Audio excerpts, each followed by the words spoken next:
Start memeing.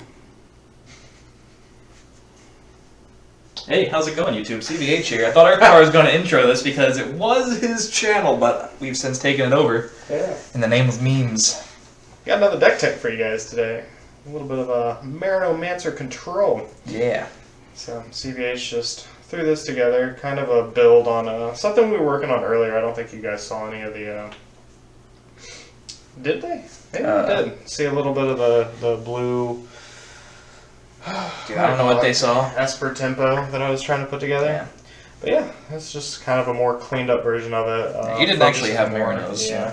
Focuses more on the control side of it. So why don't you get into the curve? So yeah, this is also going to be somewhat of a control-y deck. Of course, we're playing a lot less cards than we did back when we were recording these more. But yeah, basically, as with most control decks, we start around here, the lower end, with just some anti-aggro tools. 7 blockers on turn 2 is pretty standard if you're playing against Rush a lot. Looks like I'll be actually playing against Rush for one of these games as well, so that's important. Emerald, Gorby hates this attack 1-of Emerald. He likes it as a 2 over a 0, but not as a 1-of, which freaks me out, man. It's not like Central, so I'm just thinking, we have a good amount of blasts we can put down, a good amount of triggers, rather. If we draw late in the game, it can just swap out whatever our worst card in hand is for something potentially better against a control deck, because they're not going to be breaking anyway, so for like searching for a finisher that's not in our deck, we can like maybe filter through that way and get them a little scared of it. And it's just a decent art, and it's an okay card. We don't mind having one dead card in our hand against this lower matchup. Tajima, obviously a nuts blocker, also evolves into crazes with the Saria, so we have 11 early blockers that we can play. It's really, really powerful, can wall up really quickly against a more aggressive deck. And Hulkus, because it's Hulkus, 6-card discard package, as I played in the Light Darkness Nature control deck, basically the same thing. You could play 4 Locomotivers instead of like maybe one of the Clamps or something else. Locomotivers much better against aggro because not only do they only usually have 1 card in hand, but it's a trigger. But we have so much early blocker edge that it didn't really seem totally necessary to play the 4th Loco. 4 Magris for basically the same reasons as we play Hulkus. Also, it evolves into Craze, so there's that. It's like Hulkus that evolves into Craze. 3 Marino, that'll just round out the whole cycle package. Between these 11 cards, we should never be really running out of cards in our hand, and the Morbid Medicine also helps with that. Because if a card does get milled with the Marinomancer, like if we mill a Hulkus or an Emerald that we really want back, or one of our Crazes or Blooms gets discarded or killed, we can just get it back in those late game matchups. And the nice part about this deck is, too, I mean, when you play Marino, it's just a 7 out of however many cards left chance if you haven't seen any other blue that you'll actually draw it. Yeah, so. only 1/5 of our cards actually die. That's including the Marino you're playing, so, you know, good chance that you're just going to draw 3 cards.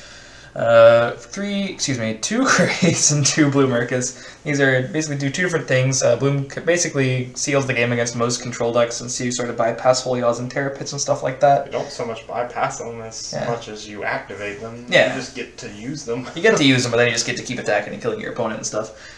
Serve for kind nerds, I guess. Yeah, but it's huge. Yeah, there's a few that he doesn't really bypass, sort of like Cryptic Totem or Medius would, but then there's Craze Valkyrie, which is just also a giant. Not quite as big though, so if you're up against decks with Craze, Bloom can attack over it. And Craze is just huge removal when your opponent's just trying to mount that final push. You can just sort of put the nail in the coffin there, and we shouldn't really have a shortage of bait with the 12 that we have for just the 2 Crazes. And then the suite of really, really powerful shield triggers and 6-drop spells that you probably see all the time, 4 Terror Pits and 2 Holy Oz for more sweeping removal plays. Yeah, so should be a fun deck to play. Looking forward to seeing it in some video duels here very soon, so stay on the lookout for those. And yeah, you'll probably be seeing this deck quite a bit more since it is kind of just one of the standard decks as far as from the olden days of Channel Earth Power. We saw this quite a bit. It was a keepsake of the, I was going to say the late Spencer Swan, but he's not dead, he's just gone. Well, but he liked this deck very much. And, it was a much bulkier deck, though. There were Corrills back in and the day. Merfolk. It was like 50 cards. Right, so we've definitely condensed it down and should function hopefully a lot better. So stay on the lookout for it. Leave a like, comment, and subscribe, and we'll see you guys next time. Peace. I need water.